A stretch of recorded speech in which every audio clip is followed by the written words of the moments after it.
THE, People Around the Technology.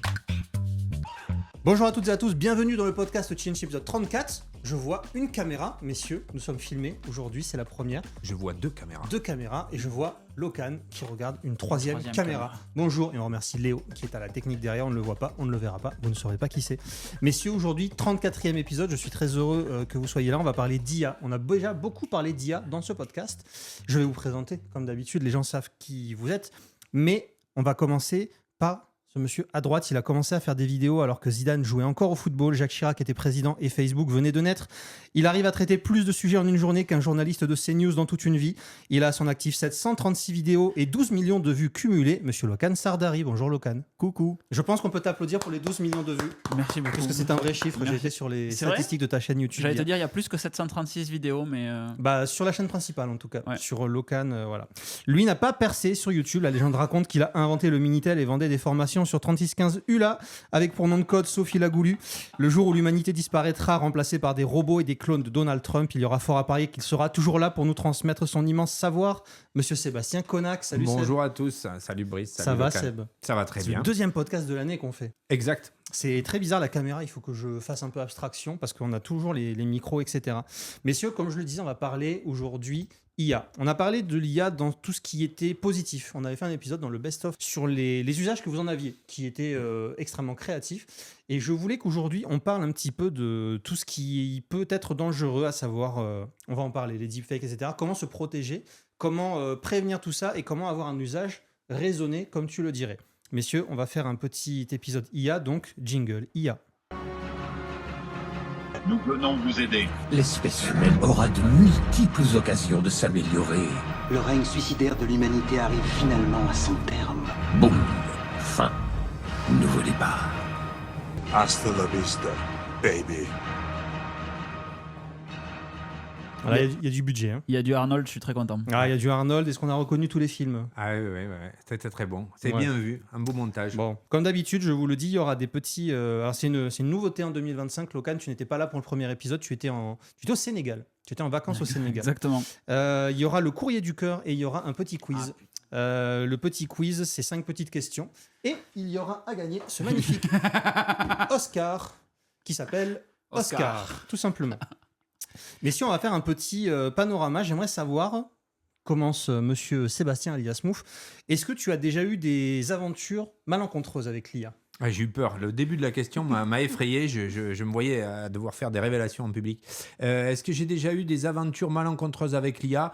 Non, je vais pas du tout modestement me ranger dans la catégorie des personnes qui sont plutôt prévoyants et connaisseurs du problème. Donc, j'ai pas eu de problème avec l'IA à proprement parler, mais on voit que évidemment la ruse par l'IA progresse malheureusement de jour en jour, si ce n'est d'heure en heure, à la même vitesse que progresse l'IA, et que donc les gens vont trouver, nos clients, nos partenaires vont se retrouver confrontés chaque jour qui passe face à des situations qui pourront être compliquées. Tu as parlé de deepfakes, qui peuvent être des deepfakes audio, des deepfakes d'images, des deepfakes vidéo, et évidemment des deepfakes de pure information.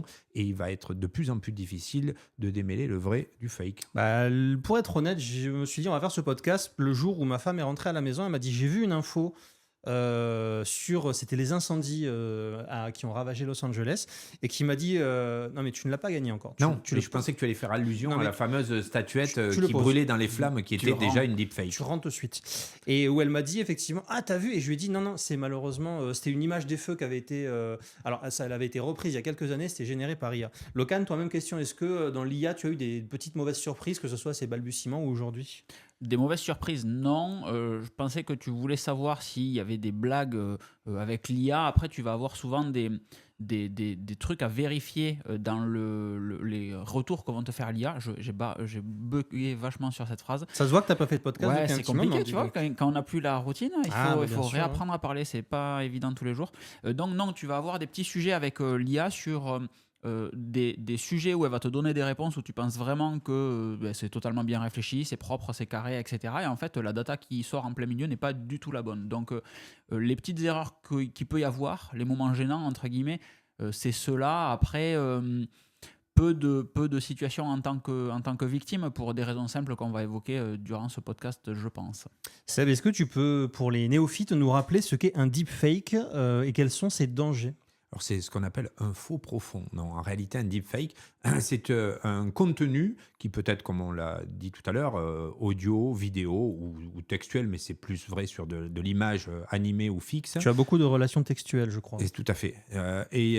C'est le deepfake, le principe, c'est de recréer une image fixe ou animée, reprenant des codes de la réalité. On se souvient tous plus ou moins de ces images incroyables du pape actuel, je crois que c'est le pape François, avec une espèce d'énorme doudoune Moncler blanche, tellement bien que moi, le premier, en voyant ces images sur le coup, je me suis dit, oui, c'est potentiellement crédible, c'est curieux de la part du pape de se vêtir d'un tel vêtement, mais après tout, s'il était dans un lieu où il faisait froid, ça aurait pu être vrai. Je dois dire que j'y avais cru aussi, complètement. J'avais vu ça, j'avais dit, bon, pourquoi pas, à la limite. C'est vrai que c'était très surprenant. Et puis aujourd'hui, ça va être, par exemple, toutes ces vidéos que les gens vous envoient via WhatsApp ou par mail, avec des politiques allant de l'extrême droite à l'extrême gauche, en passant par le centre, habillés en raveur ou en punk à chien, de ces images de Musk et Trump se roulant une galoche, l'un énorme et habillé en femme et l'autre tout soumis, habillé en latex. Voilà, les deepfakes, c'est ça, c'est-à-dire créer du faux en le laissant passer pour quelque chose de vrai, tellement l'IA est capable de générer des images extrêmement, extrêmement réalistes. Messieurs, Locan, je vais te couper l'herbe sous le pied parce qu'on va revenir à tous ces sujets. Avant qu'on commence, déjà, je voulais vous lire le courrier du cœur. C'est une petite nouvelle rubrique. On a une nouvelle rubrique, Sébastien. Pourtant, on a un courriel de Maurice Bellembe de Castanet. Bonjour Sébastien, j'ai pris rendez-vous pour une formation afin d'installer macOS Léopard, mais je ne trouve pas le magasin depuis 1996. Que dois-je faire ? Eh bien, effectivement, c'est un souci. Je comprends son embêtement là-dessus. Le mieux serait qu'il me contacte en direct et puis j'essaierai de lui faire une copie depuis un DVD sur un CD. Ensuite, du CD, je le mettrai sur une disquette 3 pouces 1/4 et puis sur un floppy disk 5 pouces et demi, de manière à ce qu'il puisse éventuellement tenter une installation sur son Apple II. C'est dingue parce que je lui sors une connerie grosse comme moi et il arrive à retomber sur ses pattes, à retomber sur le professionnel. Voilà. Locan, on a reçu une lettre pour toi de Maurice Sofinco. Bonjour Locan, nous sommes en janvier. Vous avez déjà été en Amérique et en Afrique. À quand le test d'un Airbus A380 ? Eh bien, c'est prévu pour le mois de mars, puisque j'irai à Los Angeles pour faire le marathon de Los Angeles. Et donc, à 380 à l'aller et au retour. Le mec ne s'arrête jamais non plus. Messieurs, avant qu'on poursuive, j'avais prévu qu'on parle, parce que l'info est tombée hier, on enregistre ce podcast le mercredi 29, si je ne dis pas de bêtises, exactement janvier. Hier, DeepSeek, l'intelligence artificielle chinoise, a fait trembler, alors c'était avant-hier plutôt qu'elle a fait trembler la bourse. L'Internet mondial. Le fabricant de puces Nvidia a chuté, sa valeur boursière a chuté. C'est le moment d'acheter, je le dis à nos auditeurs. Elle a chuté de 589 milliards en une journée. C'est beaucoup d'argent. C'est beaucoup d'argent, c'est l'équivalent c'est l'équivalent du salaire de Locan en 2 mois sur YouTube. Mais évidemment, ça pose énormément de questions. Mine de rien, on rigole, mais est-ce qu'on peut expliquer pourquoi Alors, est-ce que quelqu'un d'entre vous l'a testé déjà, cette IA chinoise ? Eh bien, en fait, il y a eu la possibilité de s'inscrire, puis très rapidement, plus la possibilité de s'inscrire, parce qu'ils se sont fait flouder, spammer, appelle ça comme tu veux. Aujourd'hui, quand tu as un nom de domaine un peu exotique, tu ne peux même plus t'inscrire dessus. Alors, exotique, Infomaniac, par exemple, du IK, tu ne peux pas t'inscrire dessus. Donc, il y a du blocage, un peu comme ils peuvent, pour limiter les personnes qui viennent utiliser les ressources de l'IA DeepSeek. Mais sur les tests que j'ai vus, c'est au moins aussi bon que du chat GPT. Sur certains sujets, c'est meilleur. Mais le gros point incroyable de DeepSeek, c'est que ça fait ça pour une fraction du coût, une fraction des ressources. Et c'est ça que je m'inscris en faux. Inscris-toi. Moi, je fais partie de ceux Inscrivez-vous à la newsletter que c'est une énorme arnaque et qu'effectivement, techniquement, ça tient la route. Mais là où il y a, à mon avis, un abus incroyable, et je suis très étonné que beaucoup d'investisseurs américains se soient laissés abuser là-dessus, c'est que DeepSeek fait croire que ça n'a rien coûté et que ça ne coûte rien, parce qu'il présente des chiffres qui ne montrent qu'une infime partie de ce qui a servi à développer. Ça oublie tout le développement qui a précédé. Donc dire que, je prends des chiffres qui sont faux, ça vaut des centaines de milliards de développer une IA aux États-Unis et quelques dizaines de millions de le faire en Chine est totalement faux. Et la preuve en est, c'est que les cartes qui ont été achetées au départ à Nvidia avant le blocage qui avait été mis en place par les États-Unis, ont été achetés par centaines de milliers d'ores et déjà. Et ensuite, il y a eu des investissements massifs, évidemment pris en charge en grande partie par le gouvernement chinois, on le sait. Donc, les chiffres qui ont été donnés sont, à mon sens, et d'après ce que j'ai pu vérifier, complètement loufoques. Et c'est étonnant d'avoir pu faire tomber comme ça la bourse en quelques heures, qui remontera à son niveau quand tout le monde aura repris ses esprits, se sera rendu compte qu'en réalité, DeepSeek a coûté quasiment le même prix que les autres. Alors, il a un bon niveau, heureusement, vu qu'il a coûté sensiblement le même prix. T'as pas peur, toi, hein? Face caméra, le premier jour où on est filmé, tu affirmes que la Chine a fait des arnaques, carrément. Si vous voulez, on peut prendre l'exemple de l'automobile, où on va dire, regardez, les Chinois, ils arrivent à produire des voitures beaucoup moins chères qu'en Europe. C'est normal, ils ont des coûts de production qui sont moins élevés, ils ont beaucoup de technologies et de minerais rares à leur disposition. C'est à moitié vrai. C'est simplement que les voitures sont vendues en pure perte. On appelle ça du dumping. C'était interdit pendant des années. J'avais fait ça en cours d'éco avec monsieur Richard. Avec monsieur Richard. Eh bien, faire du dumping, ça consiste à dire, c'est ce qu'a fait Amazon pendant des années. Les Chinois sont prêts à perdre énormément d'argent comme l'a fait Amazon pendant 15 ans. Et quand vous avez éliminé toute concurrence, vu que c'est le gouvernement qui paye à votre place, mais là, vous pouvez commencer à dire, maintenant, il n'y a plus que nous, donc on va s'entendre pour vendre des voitures au tarif réel. Il n'y a plus de BMW, il n'y a plus de Stellantis, il n'y a plus de Renault, il n'y a plus personne. Il reste que nous, donc on va distribuer des voitures au tarif qui nous convient. Mais alors, là où j'apporte un petit peu d'eau à ton moulin, c'est que cette intelligence artificielle, dans le reportage que j'ai vu, c'était sur, je crois que c'est France 24, ils ont demandé à cette IA, à qui appartient Taïwan ? Je vous laisse deviner la réponse de l'IA. A dit oui, effectivement, ça appartient à la Chine. On espère que la communauté internationale comprendra que historiquement, c'est à nous et que voilà. Donc, alors, apparemment, les IA ne sont jamais neutres, mais ça annonce quand même la couleur. Et mieux que ça... Les IA sont entraînés en réalité. Donc, tout dépend de l'entraînement qu'il y a eu sur l'IA, tout dépend des biais. Tu demandes n'importe quel truc à connotation pornographique à ChatGPT, il va te jeter. La limite sur ChatGPT, elle est là, par exemple. Tu demandes ta vie privée, ça ne nous regarde pas. Tu demandes n'importe quoi sur Tiananmen à DeepSeek, sa limite s'arrête là, il va te dire qu'il veut parler d'autre chose. Donc chaque IA est entraînée en fonction des contraintes qu'on lui donne et toutes les IA en ont, ce qui est un petit peu normal dans ce sens. Ça pose problème déjà de se dire ça en fait, que c'est comme si on nous disait vous allez avoir un assistant à la maison, mais selon le pays d'où il arrive, il va être connoté déjà politiquement presque.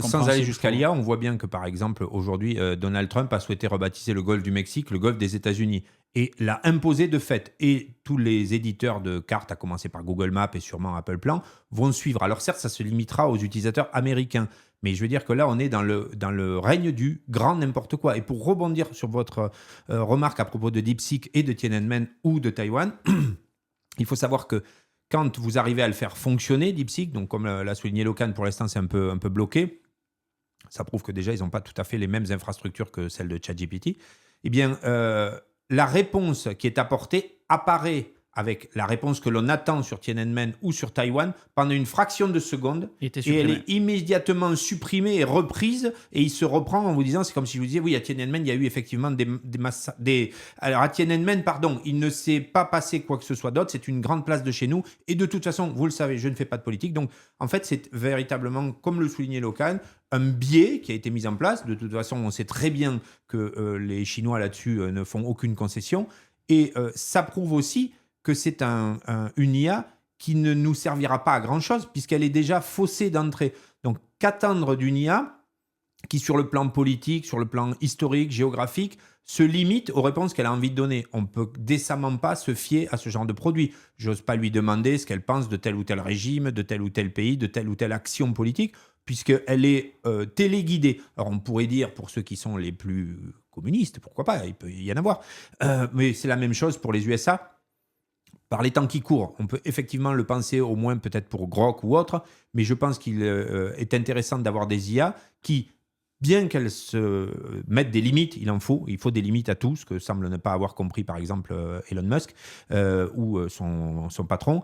C'est important malgré tout que ces IA restent le plus neutres possible et donnent des faits. Ce qu'on attend d'une IA, d'un journaliste, d'un homme politique. C'est des faits, pas des deepfakes, pas des vérités alternatives. Or, aujourd'hui, ces IA commencent à aller sur des vérités dites alternatives. Grok, c'est l'intelligence artificielle de Twitter, enfin de X maintenant, on précise, d'Elon Musk. D'Elon Musk, plus même que de Twitter. C'était la grande partie pour laquelle Elon Musk a racheté Twitter, renommé ensuite en X. C'était pour la partie IA qu'il y avait chez Twitter, qui a autant de brevets sur l'intelligence artificielle que Tesla. Donc il manquait tout ça à Elon Musk. Et en fait, c'est pas du tout pour en faire une plateforme de discussion libre, c'était pour tous les brevets IA qu'avait Twitter. Sur la partie intelligence artificielle et coûts, le coût de DeepSeek est effectivement limité par l'infrastructure, comme tu le disais, Seb. Ils ont des vieilles cartes, ils n'ont pas un gros réseau derrière, alors que sur ChatGPT, effectivement, on peut nettement mieux tenir la charge. DeepSeek arrive en open source de manière assez bourrine, c'est-à-dire que tout le monde peut y accéder d'un coup, alors que ChatGPT, on avait également eu un ramp-up avec des phases d'alpha, puis des phases de bêta, puis une inscription petit à petit, etc., ce qui permettait de qualifier un petit peu l'infrastructure réseau à mettre en place derrière, chose qu'a pas fait DeepSeek, donc effectivement, et c'est logique, ils se font cartoucher. Après, la partie, tu disais tout à l'heure, d'une IA qui est biaisée, entre guillemets, quand tu parles à quelqu'un, il est forcément biaisé aussi. Quand tu parlais d'assistant, le terme est intéressant, mais quand tu as un assistant à la maison physique, un assistant, une personne, eh bien en fait, elle est en capacité de faire certaines choses et de ne pas faire d'autres choses. Tu prends Oui, mais parce que nous sommes des humains. Quand justement le rôle d'un robot, j'emploie le terme robot volontairement, devrait pouvoir être la neutralité au moins. C'est assez compliqué en fait. C'est assez acceptable aussi de toutes les solutions logicielles. Je ne sais pas ce que Seb en pense par exemple, mais de mon point de vue, toutes les solutions logicielles que tu utilises aujourd'hui, elles ont des avantages et des inconvénients. Tu vas avoir, même chez ChatGPT, il y a 4 modèles différents pour avoir des raisonnements différents en fonction de ce que tu attends.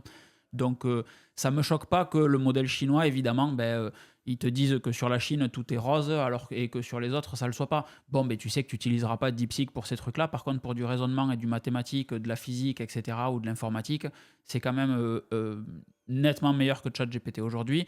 Pour des trucs un peu plus standards, suisses, entre guillemets, j'allais dire neutres, il y a d'autres IA, comme celle de Mistral, par exemple, qui pourront faire des choses assez intéressantes. Et en fonction de ça, on arrivera un petit peu. Moi, j'ai un problème depuis toujours sur les ordinateurs, c'est les navigateurs Internet. Parce qu'il y a des trucs trop bien sur Brave, WebKit, il y a des trucs bien sur Safari, il y a des trucs bien sur Firefox.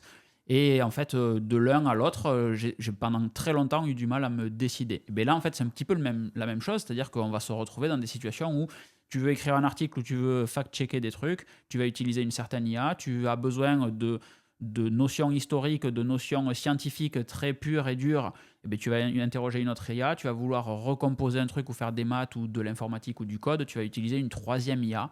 Et je pense qu'on va arriver vers ce monde-là où on aura plusieurs possibilités pour faire plusieurs choses en réalité, avec chacune sa spécificité.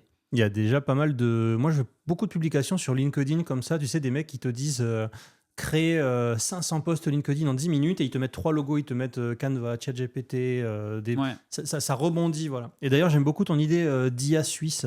Tu as pris l'exemple. Je pense qu'on peut l'appeler neutral et on fera un assistant vocal. C'est qui ira ça. Salut. Seb, t'en penses quoi? Parce que Locan t'a posé. De la Suisse, que du bien.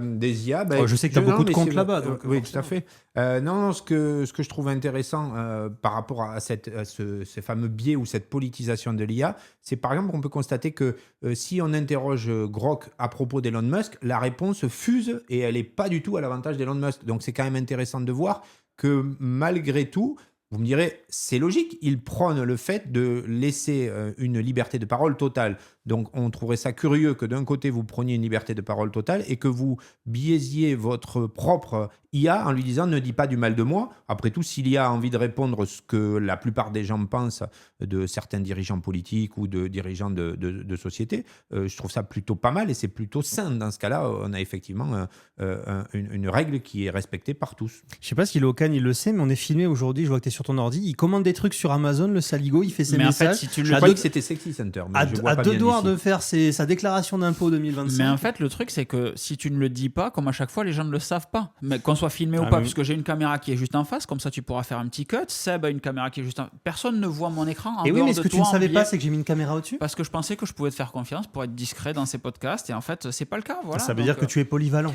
Tu es poli, ça veut dire déjà, et polyvalent. Et valent aussi. On va prendre un petit peu de hauteur. On va faire une image globale. Je savais qu'il allait faire ça. C'est très, très rigolo.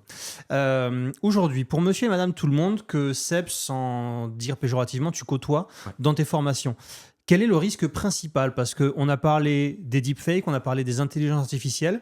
Est-ce qu'à l'heure actuelle, dans les formations que tu fais, il y a des clients qui t'ont dit je me suis fait avoir soit par une arnaque, soit par une image que j'ai pris pour argent comptant? Est-ce qu'il y a des choses, des problématiques que tu rencontres, que les gens rencontrent? Alors, très honnêtement, pour le moment, pas vraiment lié à l'IA.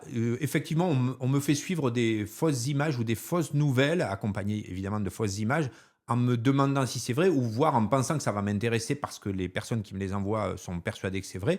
Je peux moi-même, on l'a dit tout à l'heure tous les deux, se faire avoir par des images. Alors de moins en moins parce qu'on devient de plus en plus méfiant. Par contre, j'ai noté là à titre tout à fait personnel une réalité, c'est que je commence à recevoir des coups de fil de démarchage publicitaire d'IA. Pas plus tard qu'hier. J'ai 07 64 22 ça fait longtemps, ça fait un mois ça. Ça fait peut-être un mois, mais je reçois un coup de fil où on vous dit bonjour monsieur machin, on donne le bon nom et tout, et on vous dit vous êtes bien propriétaire d'une maison dans le Lot-et-Garonne. Donc là je sens que la voix n'est pas bonne, je dis non. Très bien. À ce moment-là, je vous propose notre nouvelle offre et je sens que la voix est très métallique et haute. Et surtout, vous pouvez l'interrompre et dire n'importe quoi. Alors, à ce stade, j'avoue, je n'ai fait que l'insulter. C'est un petit plaisir viscéral. Et elle a raccroché au bout d'un moment. Mais j'avoue ne pas comprendre quel est l'intérêt de faire ça parce que vu que vous ne pouvez pas en placer une, je ne sais pas à quel moment vous validez ou infirmez ce que l'IA affirme de l'autre côté. Donc, est-ce que c'est pour tester, pour voir si ça fonctionne de la part des gens qui mettent ça en place? Est-ce que le but, c'est de vous faire parler et d'occuper du temps, d'obtenir peut-être des informations? Ça, c'est fort probable. De vous poser des questions pour obtenir des informations. Mais on sait qu'actuellement, c'est en débat au Sénat et a priori, il y a de grandes chances que ça passe. Une loi pour lutter contre le démarchage téléphonique. Ok, il y a une industrie, il y a peut-être des milliers de gens qui vivent de cette industrie, mais je pense qu'il faut éradiquer cette industrie. Quand ton taf, c'est d'emmerder les autres, au bout d'un moment, je pense que tu ne mérites pas de faire ton boulot. Exactement. Et c'est des choses que je reçois aussi, il suffit de ne pas parler en fait. Moi, je commence à les reconnaître parce que les numéros, j'ai remarqué que ça commençait. Mon numéro commence par 0782. Et je reçois beaucoup de démarchages comme ça. Je pense qu'ils doivent se dire tiens, c'est un peu familier. C'est un copain. Il va, voilà. Ce qui est intéressant, c'est que dans l'exemple que tu as donné, il a dit je me pose la question sur la voie. Il s'est pas posé la question en premier de savoir s'il était propriétaire d'une maison dans les Vosges ou je sais plus où. Si, évidemment, mais j'ai voulu laisser la chose parler pour voir si de l'autre côté il y a un réel système qui réagit aux réponses. En réalité, pas du tout. Ça semble comme un message enregistré. C'est ça qui est très étrange. Sur ce sujet-là, puisque l'idée du podcast, c'est de savoir comment se prémunir de ces trucs-là, il y a des applications qui permettent de bloquer ces démarchages téléphoniques. Moi, j'en recommande une qui est très simple et qui est historique, qui s'appelle Orange Phone. Orange Téléphone, elle est très bien. Vous avez, vous avez Soch, si vous avez Orange tout court, vous pouvez directement activer cette fonctionnalité-là dans l'application Soch ou Orange. Même si on n'est pas chez Orange. Même si tu n'es pas chez Orange. Si tu n'es pas chez Orange, justement, tu auras l'application Orange Téléphone qui te permet de bloquer tous tes appels. Si tu es client Orange ou Soch et que tu as déjà l'application Soch, l'option est à activer dans l'application. Tu n'es pas obligé d'installer une application en plus. Et juste, ça marche très bien. Ça te met potentiel démarchage commercial, refusé. Malveillant. Tu peux bloquer, tu peux signaler tes propres appels. Donc ça, c'est du communautaire, un peu à la manière, par exemple, de Waze ou d'autres applications qui permettent d'utiliser la collaboration. Et ça marche, on va dire, ça filtre 90% à peu près de ce qui rentre. C'est ça, ça marche globalement. Parce qu'il faut savoir que les démarcheurs, en plus, utilisent des numéros jetables, des numéros Kleenex. Donc, c'est compliqué. Les vraies sociétés de démarchage, on peut les bloquer assez aisément. Les sociétés qui sont expatriées en Afrique, en Asie ou ailleurs, ça devient compliqué. Si vous regardez ce podcast, vous devez peut-être vous demander au bout de 24 minutes, et Apple dans tout ça? Apple Intelligence, ça en est où, Seb? Je sais que la dernière fois, tu nous as parlé de mise à jour qui devait arriver. On parlera, je fais une petite parenthèse, on a évoqué Elon Musk, Donald Trump. On fait évidemment pas un podcast politique, mais on sera amené à en parler de temps en temps, parce que depuis qu'il a été réélu, le père Donald, il est un peu vénère du décret. Donc ça aura des impacts sur ce qu'on dit. On est évidemment là pas pour juger la politique. Et Apple Intelligence dans tout ça? Apple Intelligence, pour nous, pauvres pour pêcheurs, nous Français, évidemment. Pauvres Européens, pardon, il va falloir attendre encore un peu. On rappelle qu'avant-hier soir est sortie la version 18.3 d'iOS et iPadOS, la version 15.3 de macOS, qui amène pas mal de petites nouveautés côté Apple Intelligence, mais toujours pas pour nous. Donc nous, on se donne un rendez-vous, normalement, dans courant avril, pas dans 10 ans, même lieu, même place, même heure. Mais le rendez-vous, ça sera courant avril. Connaissant Apple, on peut aller, je pense qu'il n'y a pas de 31 avril, ça doit s'arrêter au 30.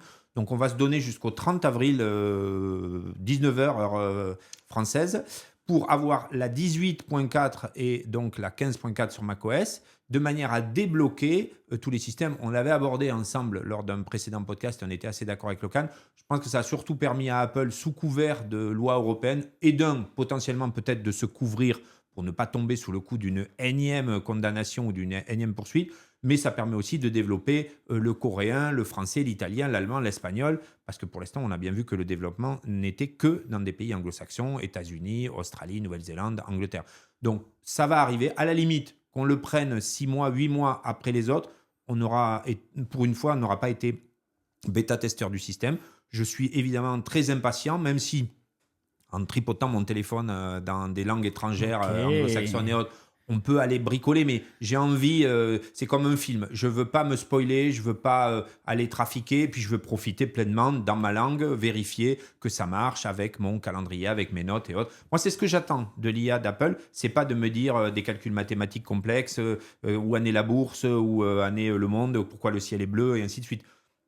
Ce que je veux, c'est lui dire, tiens, dis-moi ce que j'ai demain matin, regarde dans mes mails si j'ai bien relevé tous les rendez-vous qui étaient prévus, prévois-moi de m'étaler, de faire tel ou tel rappel. Voilà, c'est une espèce de Siri dopé. Siri aux stéroïdes, Siri puissance 1000, capable de vraiment prendre la main. Ça existe depuis presque 10 ans. Tout d'un coup, vous voyez un billet d'avion qui apparaît dans votre calendrier. Tout d'un coup, il vous dit, est-ce que vous voulez envoyer un message à Locan et Brice pour leur dire que vous allez avoir 10 minutes de retard? Vous dites, ah, putain, c'est génial. C'était 20 minutes, non? 20 minutes. C'était 20 minutes. Peut-être. Il s'auto-balance en tout cas. Exactement. Balance ton Et là, sel. on a envie de ça, mais comme tu le disais, à la super puissance. C'est-à-dire, j'ai déjà prévenu Brice que tu étais en formation, donc il sait que tu vas arriver avec 20 minutes de retard. J'ai prévenu Locan que tu avais reçu une demande d'essai de véhicule. Ça pourrait être sympa qu'il vienne avec toi, et ainsi de suite. C'est-à-dire, vraiment, qu'ils soient proactifs, qu'ils prennent les devants. Et alors, l'idée, c'est pas de dire je fais plus rien. Pour moi, l'IA, c'est le gain de temps. C'est pas du gain d'argent. C'est pas une acquisition de connaissances qu'on peut faire par ailleurs dans des livres, dans l'internet que l'on connaît. C'est vraiment le gain de temps que ça apporte. Tu m'as fait une très bonne transition parce qu'il me semble, Locan, que sur ta chaîne, tu as fait une vidéo où quand tu étais aux États-Unis of America, tu as testé Apple Intelligence. Absolument. Alors le piège j'ai essayé de couper Seb, mais en fait c'est un peu une pas IA, facile, c'est-à-dire que quand il parle, tu peux pas en placer une non oui, mais plus. c'est intéressant. Il te laisse aucun temps mort, tu vois. C'est parce que j'ai pas encore la dernière mise à jour peux pas où on peut bondir interrompre. dessus. C'est la Move 6.0. Et du coup, sur la point 4, donc effectivement, on aura Apple Intelligence qui arrivera avec le Siri dopé, et c'est tout ce qu'on attend. Parenthèse sur ce cycle de sortie des 18, 1, 2, 3, 4, etc. C'est que réellement iOS 18 n'arrive que pour Apple Intelligence, parce que sur les nouveautés point 1, point 2, point 3, moi chaque année quand je fais une point 1, une point 2, je me dis ah cool, des styles photographiques, des trucs en plus, etc.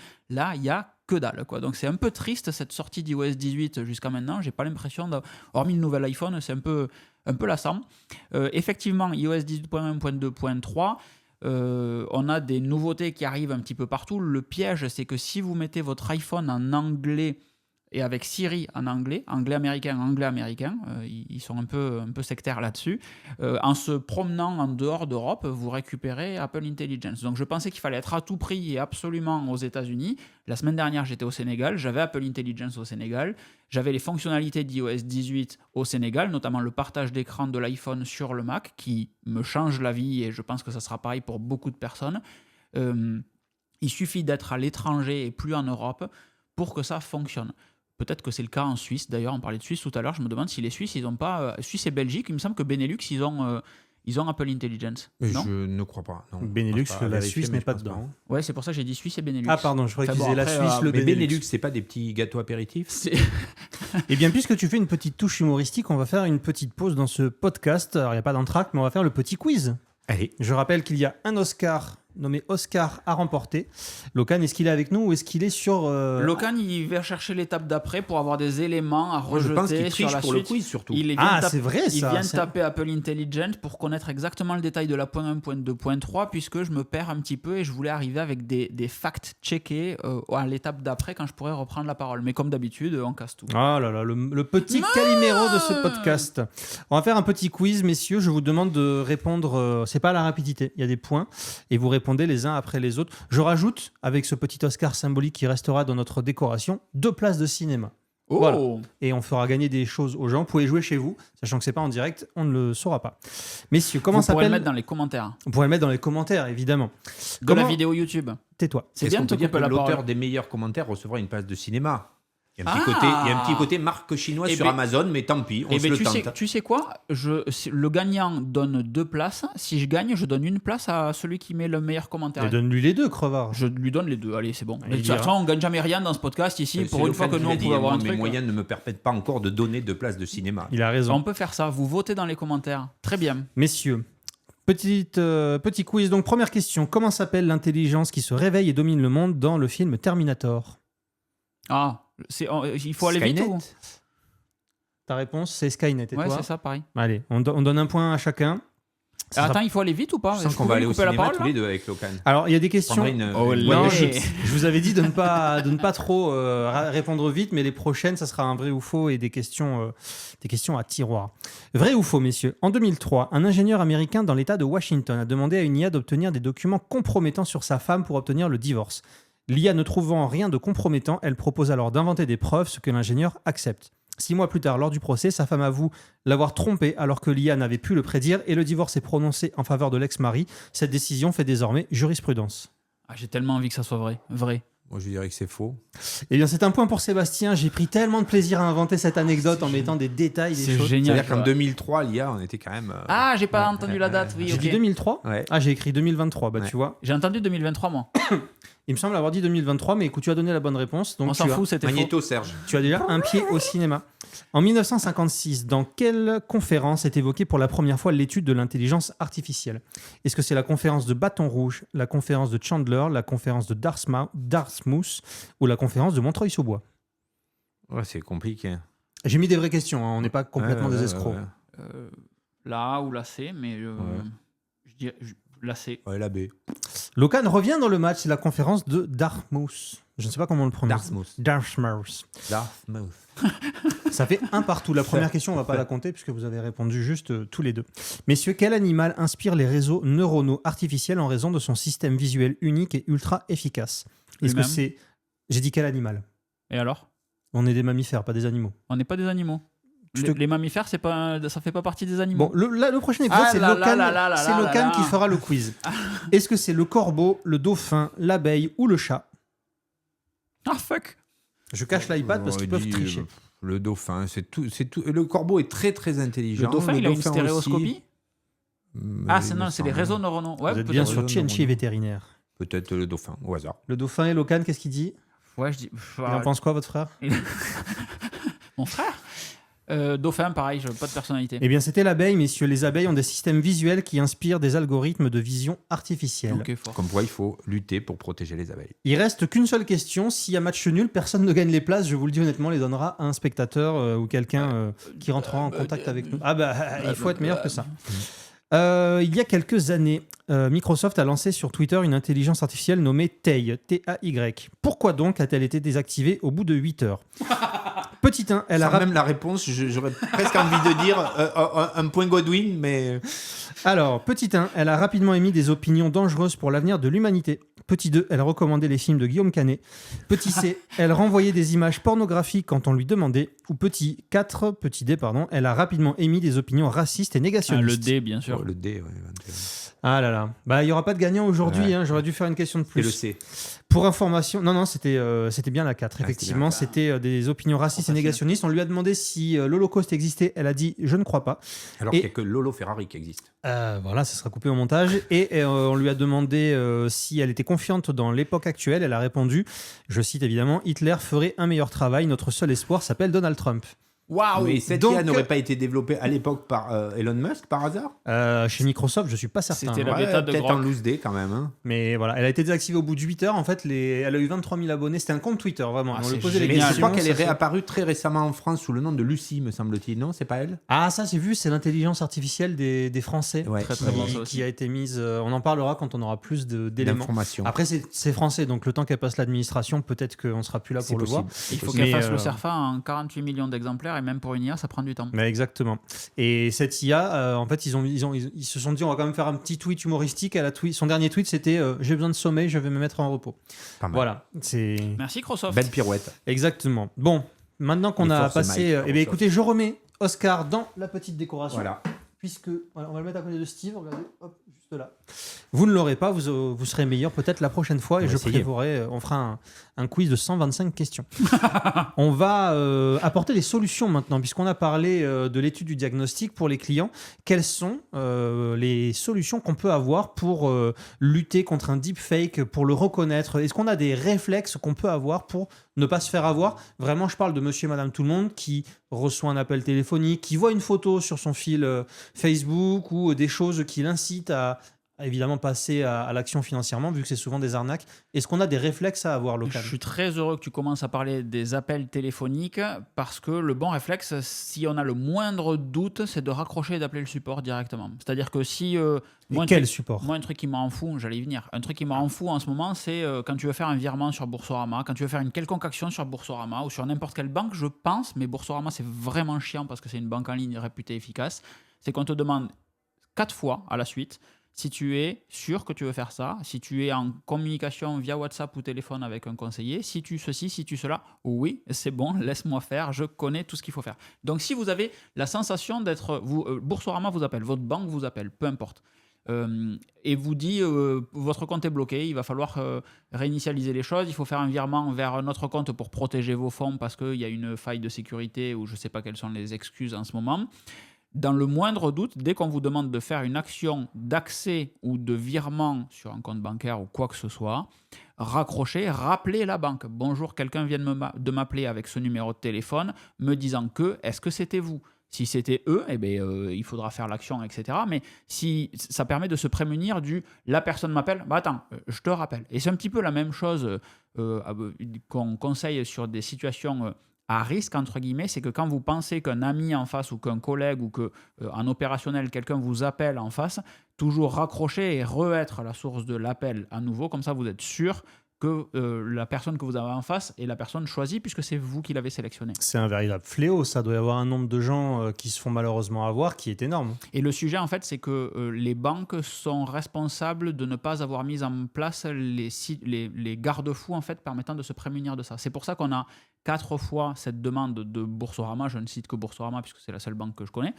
qui demande si on est bien sûr, si on est bien sûr, si on est bien sûr. Il y en a d'autres. La banque doit, ouais mais je n'ai pas de compte dessus, ou je ne fais pas de virement dessus, la banque, un petit peu comme dans le cas d'une fraude à la carte bancaire, la banque est responsable de, si vous avez des moyens de paiement qui dépassent vos capacités de remboursement, c'est la banque qui est responsable à peu près tout le temps. Donc là aussi, la banque propose ce type de sécurité. Mais effectivement, il y en a dans tous les sens. Ça me fait penser ce que tu dis à l'affaire qu'on a eu un petit peu au début de l'année avec cette pauvre Anne qui a perdu 800 000 euros face à Brad Pitt. La banque a été, en tout cas c'est en cours, mais la banque est censée... Brad Pitt. Je veux pas qu'on se moque. C'est un fait, je ne me moque pas de nous Anne, moquons pas. Personnellement, parce que l'histoire est beaucoup plus... elle est plus complexe que ce qu'on nous a présenté. Que ce que TF1 a présenté. Mais du coup, tout ça pour dire que la banque, elle les a attaqués parce que la banque est censée être responsable aussi de... Bon voilà, c'est pas exactement ce que tu nous as dit, mais ça a été un petit peu un cas d'IA aussi. Ouais, mais c'est un sujet, tu as dit qu'on ne parlerait pas de politique, mais c'est un sujet chez nous, c'est-à-dire que la personne à côté qui tient les comptes est toujours responsable de la personne qui fait des conneries. En fait, je peux comprendre que ça soit aussi délicat, il faudrait peut-être responsabiliser un petit peu les gens, comme en leur partageant ce podcast qui leur permettra justement d'avoir les bonnes méthodes pour ne plus se faire berner. Vous pouvez l'envoyer. En 2020, une entreprise britannique a perdu 220 000 British Pounds parce qu'il y a eu un faux call du président de l'entreprise qui demandait un virement. Et la voix avait été générée avec IA. J'ai entendu ça. Alors, j'ai pas entendu ce cas-là, mais j'ai entendu que ça se faisait beaucoup comme arnaque. Une IA qui prend la voix de votre patron, qui vous appelle et qui vous dit « fais ça de suite » et les gens sont paniqués. C'est arrivé chez Renault depuis quelques années, c'est assez courant. Et en fait, c'était arrivé dans un de mes anciens tafs et on est venu me chercher dans le bureau pour savoir qu'est-ce qu'il fallait faire parce que le responsable, je peux pas dire le cadre de la personne, parce que sinon on saura de suite qui c'était, mais le responsable de l'entreprise, qui n'en est pas une, donc, avait appelé le service financier en demandant un virement express pour les billets d'avion et son prochain déplacement à Paris pour aller voir d'autres personnes là-bas. Et on allait faire le virement quand en fait on s'est dit mais attends, mais c'est bizarre quand même, pourquoi c'est pas nous qui commandons, d'habitude c'est nous qui commandons, pourquoi c'est lui qui commande direct?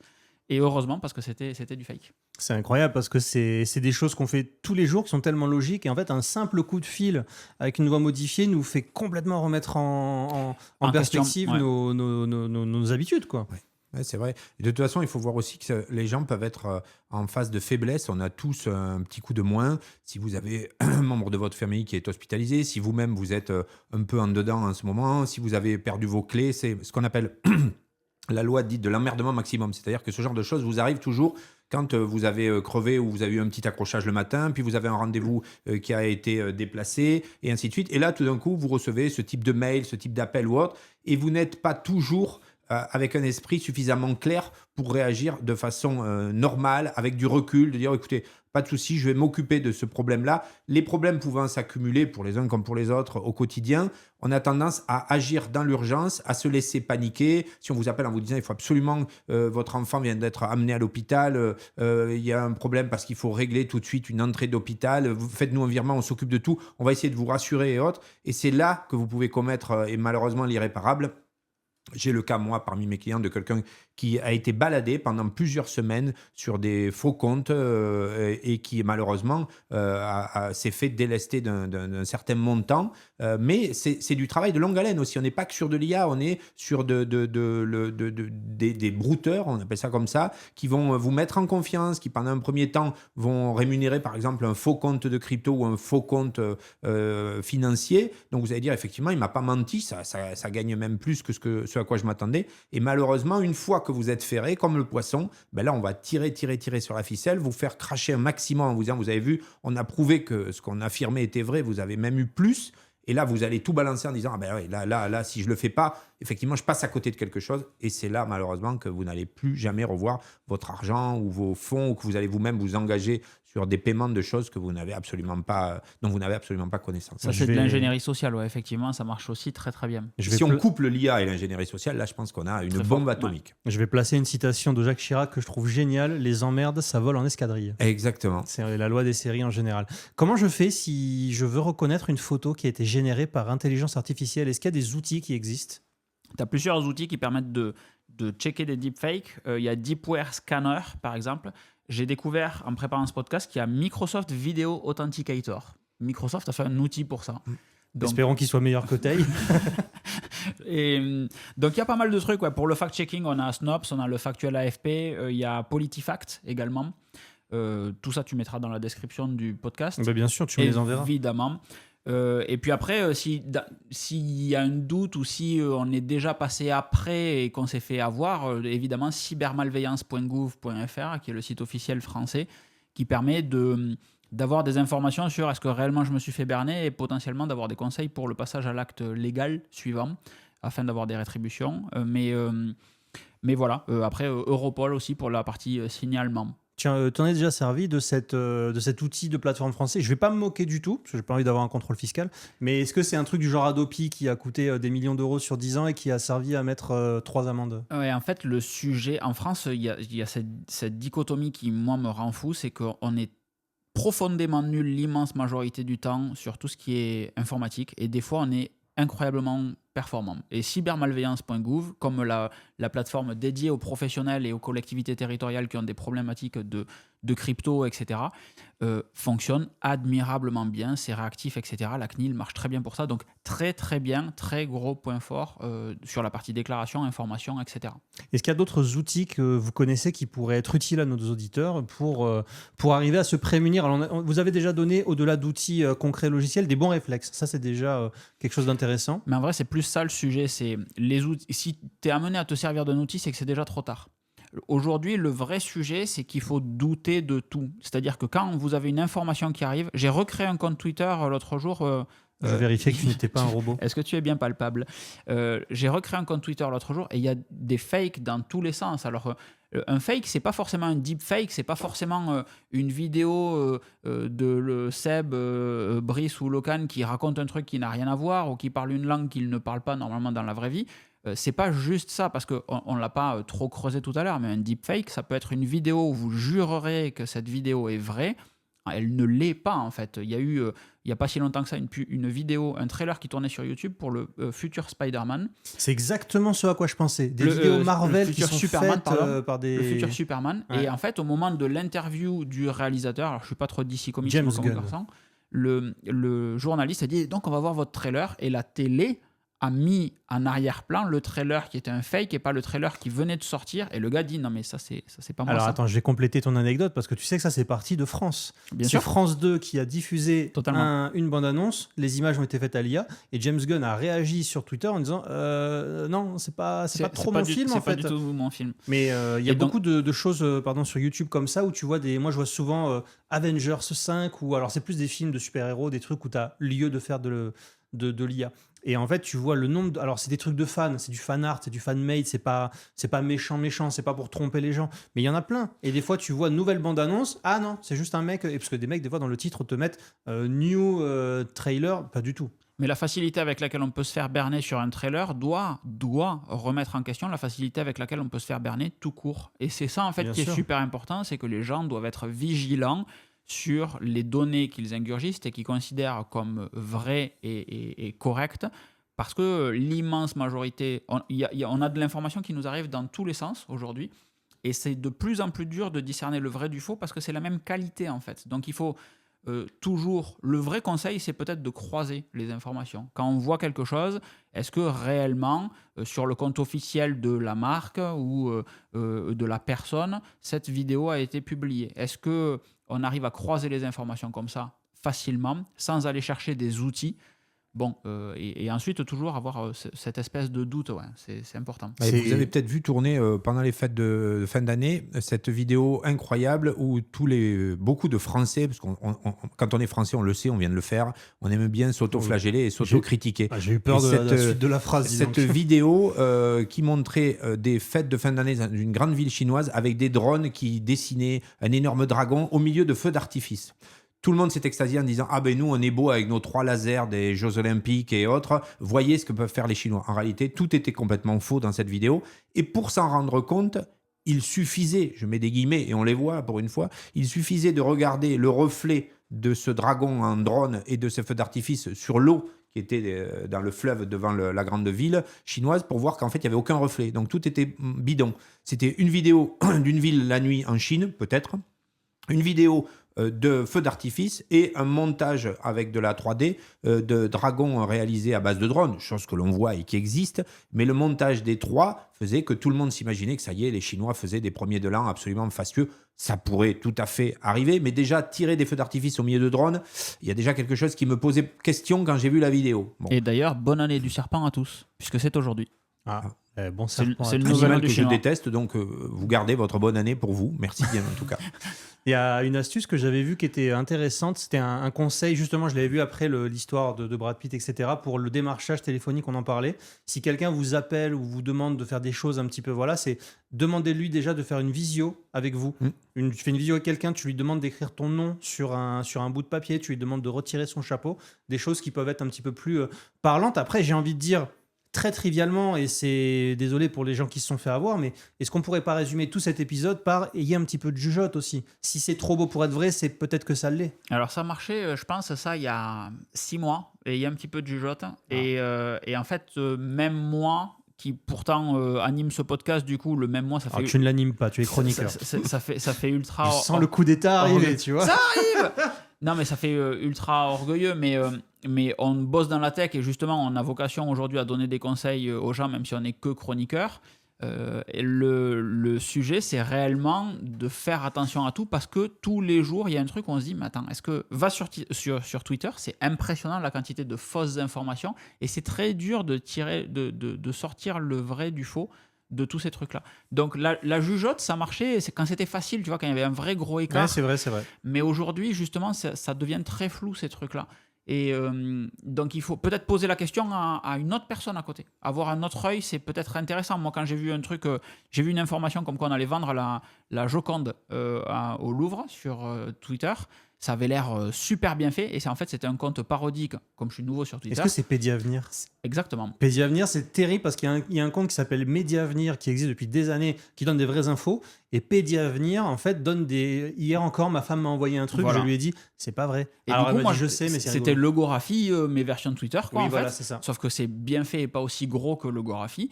Et je vois ça, je fais merde. Je montre à mon pote, il me dit non, mais c'est faux. Et en fait, voilà, le bon réflexe, c'est peut-être si vous êtes une personne qui n'est pas super à l'aise avec l'informatique, comme quand vous avez un problème avec vos mails, demandez à votre petit enfant, quoi. Est-ce que selon toi, ça c'est vrai ? Est-ce qu'on m'a rappelé ? Est-ce que je dois rappeler ? C'est peut-être la bonne méthode de faire de l'organique encore au début, de solliciter autour de soi des personnes qui, objectivement, peuvent s'y connaître un petit peu plus. Comme dirait Saul Goodman, in tech trouble, better call move. Oui, il l'a dit dans un spin-off, effectivement. D'ailleurs, si vous recevez des mails avec des pièces jointes, si vous recevez un mail avec une pièce jointe où il y a marqué filmographie Guillaume Canet, ne l'ouvrez surtout pas. C'est sa véritable filmographie qui vous sera envoyée. Messieurs, je vais vous laisser ça fait 50 minutes. Donc, c'est un petit épisode pour une fois. D'habitude, on passe l'heure. Est-ce que vous avez des éléments, encore des choses à communiquer à ceux qui nous écoutent et qui nous regardent pour aujourd'hui ? Soyez de plus en plus nombreux. Mettez-nous des bonnes notes. Je parlais en termes d'IA, plus en termes de conseils. Donc, si vous avez des IA capables de mieux nous noter et nous classer, n'hésitez pas. J'ai pas grand chose à rajouter. Je cherchais juste tout à l'heure la partie Apple Intelligence .1.2.3. Donc j'ai la réponse sous les yeux depuis tout à l'heure. Le point 1 est arrivé avec des nouveautés textuelles. Le point 2 est arrivé avec des nouveautés d'image. Et le point 3 est arrivé avec des nouveautés sur Visual Intelligence, donc de l'image en temps réel. Le point 4 arrivera avec Siri un peu plus intelligent, ça fera pas de mal. Locan, on va finir sur vous. Locan, ton actu que je n'arrive absolument pas à suivre. Oui, c'était vrai, j'ai pas fait exprès. Je n'arrive pas à suivre ton actualité. Tu étais à Las Vegas, tu étais en Afrique. Est-ce que tu as prévu, on dirait Tintin, tu sais, Tintin au Congo, Tintin, on a marché sur Locan. Est-ce que, quelles sont tes actualités prochaines ? Parce que tu as couvert le CES à Las Vegas. J'ai couvert le CES à Las Vegas, c'était absolument incroyable. Qu'est-ce que c'est le CES déjà ? Le CES, c'est le Consumer Electronics Show, c'est le gros salon mondial dans lequel se présentent toutes les marques qui font vaguement de la tech ou un truc avec un circuit électronique à l'intérieur. C'est le plus ancien, plus de 60 ans de présence. Ah ouais, et c'est le plus gros aussi. C'est le plus gros. Seb était là au départ, il avait 20 ans quand le premier s'est lancé. J'ai même discuté une dizaine d'années avant qu'on le lance dans les années 50 du projet. Et il y a plus de 20 000 exposants, je crois, là-bas. Donc c'est absolument débile. C'est à l'échelle de Las Vegas sur différents bâtiments. On marche énormément. Moi, je faisais 25 km par jour à aller de stand en stand pour interviewer des gens. C'est prodigieux. Est-ce que tu as été dans cette magnifique salle, je ne sais plus comment ça s'appelle, la Sphère. La Sphère, et en fait, ça a l'air incroyable ce truc. C'est prodigieux même juste de l'extérieur. Alors, je le fais pas d'habitude, mais j'ai fait une vidéo dessus, donc peut-être que les gens peuvent aller la regarder, ou juste regarder des vidéos de la Sphère sur YouTube, sans forcément voir les miennes. C'est juste délirant. Allons voir celle de Locan, faisons d'une pierre deux coups. C'est juste délirant de l'extérieur, et à l'intérieur, la technologie est colossal, c'est-à-dire que voyez ça comme réellement une sphère, vous êtes à l'intérieur d'une sphère, donc c'est un grand amphithéâtre et devant vous, vous avez un écran convexe absolument dingue, et les haut-parleurs sont utilisés avec une technologie de beamforming, donc on peut concentrer l'audio sur certaines zones de la sphère pour avoir sur certaines rangées, certains groupes de sièges de l'audio en français, sur certains groupes de sièges de l'audio en anglais, etc. Et c'est barjot, évidemment, parce que la spatialisation est délirante. Une consommation électrique horaire de l'équivalent d'une année à Toulouse, il faut le savoir. Oui, ça ne m'étonne absolument pas, mais est-ce qu'il l'autogénère cette énergie ? Ils ont mis des panneaux solaires dans le désert, des choses comme ça ? J'en ai aucune espèce d'idée. Je pensais que tu serais renseigné. Après, en fait, à Las Vegas, il y a tellement de trucs incohérents d'un point de vue énergie, et c'est un peu le sujet, tu vois. Les fontaines du Bellagio, alors qu'il n'y a pas d'eau dans le lac Mead au-dessus, et ainsi de suite. C'est tout le paradoxe. Le sujet, c'est qu'on râle souvent, je repense à ça, moi, en revenant du Sénégal, encore une fois, cette semaine, mais on râle souvent sur, oui, on peut faire mieux avec l'écologie, etc. On est un des pays qui fait déjà le mieux au monde. Et il suffit juste de prendre l'avion pour aller n'importe où ailleurs, on se rend compte qu'on a des années d'avance sur tout le monde. Donc, il faut peut-être, comme tu disais, Seb, aussi tout à l'heure, arrêter de se flageller et de faire « Ah mon Dieu, on pourrait faire mieux, on pourrait faire mieux ». On fait déjà excessivement bien. À Vegas, c'est juste délirant. Donc non, la Sphère en particulier, je n'ai pas regardé s'il y avait des panneaux solaires sur le parking. Et la plupart des grosses IA, puisque le thème c'était l'IA, la plupart des grosses IA qui existent aujourd'hui et qui consomment énormément. Qui consomment énormément, certes, mais elles sont aussi le fait d'ingénieurs français. Donc le problème n'est pas que nous, Français ou Européens, sommes plus couillons que les autres. On a énormément d'intelligence et d'ingénieurs et de gens très capables.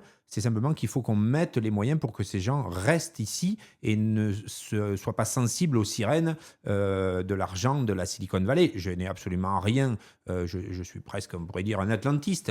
Là, en ce moment, un peu moins. Mais ce que je veux dire... Attentiste, moi, je dirais plutôt. Oui, attentiste d'attentisme. Mais ce que j'ai envie de dire, c'est que moi, je crois toujours, et j'ai été un enfant de la génération du rêve américain, et j'y crois toujours. Ça reste un pays qui fait rêver. Mais pour autant, on a les intelligences, on a les compétences. Il faut juste qu'on se donne les moyens. Et ça, seule l'Europe peut le faire, pas la France toute seule, pas l'Espagne, pas l'Italie, pas même les Allemands. Il faut que, pour une fois, on se tienne réellement la main et qu'on mette sur la table des gros paquets de billets pour ne plus dépendre ni exclusivement des Chinois, ni exclusivement des Américains. Ça ne veut pas dire qu'on ne veut pas travailler ni avec les uns avec les autres, ça veut dire qu'on veut bien travailler avec tout le monde, mais pas se laisser envahir. Alors, en ce moment, le mot est peut-être un peu délicat, mais en tout cas, technologiquement, on ne doit pas dépendre que des autres.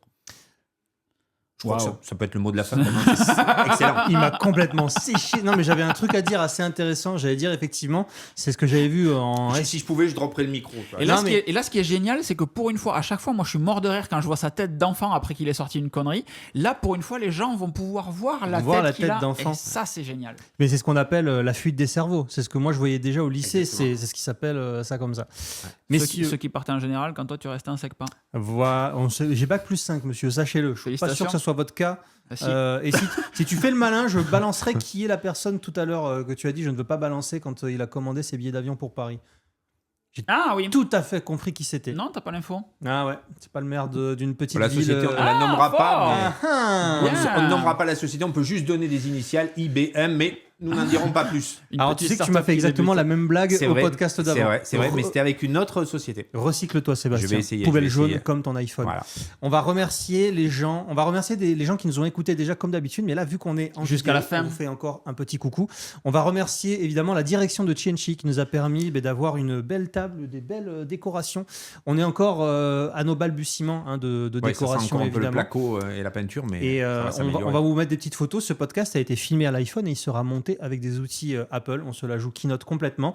Et on va remercier également... Il a consommé 0 g de CO2. Alors, il a consommé ce que Locan a consommé pour venir, c'est-à-dire le plein depuis la ville du Sénégal où il était, Dakar. que je ne connais pas, depuis Dakar. Pas mal. Mais il n'est pas revenu en Tesla ? Il est venu en... Non. Mon empreinte carbone. C'est pour ça que je dis depuis tout à l'heure qu'il faut arrêter de se flageller. C'est pour ça, son empreinte carbone, il sait que... Voilà. Donc, merci à la direction de Tienchi, merci à nos partenaires. On a les gens de Belkin, les gens de Logitech, les gens de Lassi qui sont très sensibles à ce projet vidéo. Je crois d'ailleurs qu'on fera un épisode sur le jour de la sauvegarde. Le Backup Day, cool. Backup Day qui est le 31 mars, donc on aura le temps de faire ça. Et on va juste même après faire le jour de la marmotte, me semble-t-il. Ah, c'est vrai. On passe le bonjour à Bill Murray s'il nous regarde. Et on fera un épisode sur le côté... Et Andy McDowell. Andy McDowell, exactement. C'est ça que je voulais dire tout à l'heure. Quand tu parlais des fake news, moi, tu sais, où il faut vérifier les infos plusieurs fois, moi, c'est pour la mort des comédiens. Parce que je travaille aussi pour le cinéma. Et malheureusement, il y a un mois de janvier où il y a pas mal de monde qui nous a quittés. Et souvent, je vois une info... par exemple, c'était fin 2024, mais Michel Blanc, quand je vois son décès, je fais non, c'est pas possible. Et c'est ultra dur. Tu vois, il y a une petite période de 20-30 minutes où les médias mainstream ne l'ont pas encore annoncé. Et tu te dis, waouh, est-ce que c'est vrai ? Si je l'annonce et que c'est pas vrai, je vais avoir un peu potentiellement des emmerdes. Donc voilà, bon, c'était... Je coupe Mais tu as bien raison. Voilà, et écoute, n'hésite pas. En fait, je pense que tu voulais dépasser les 60 minutes et que du coup, depuis tout à l'heure. Et on est à 58 minutes, on le voit. Non, mais je remercie les partenaires et puis voilà. Et on fera un petit épisode aussi sur le service Rescue de Lassi. Ouais. Où on peut récupérer. Tu connaissais pas ça. Je vois que tu as des globules dans les yeux, donc je vois que tu es. Sébastien s'en va. Le podcast est déjà terminé pour lui. Quand même emblématique. Oui, on a fait des les petits disques durs Lassi avec déco, les bumpers, effectivement, designés par Neil Poulton. Mais il y a des belles nouveautés qui arrivent chez Lassi. On les aura probablement, mais chaque chose en son temps. Pour l'instant, cela ne nous regarde pas. Merci à tous de nous avoir écoutés, de nous avoir suivis. Laissez-nous évidemment 5 étoiles et des commentaires et des likes sur YouTube maintenant, puisqu'on est sur YouTube où ce format va être hébergé. Merci à tous si vous êtes arrivés à la 59e minute, cher à Locan. Et on vous dit à la prochaine. Merci Locan, merci Sébastien. À bientôt les amis. À bientôt. Bisous, ciao. Ciao.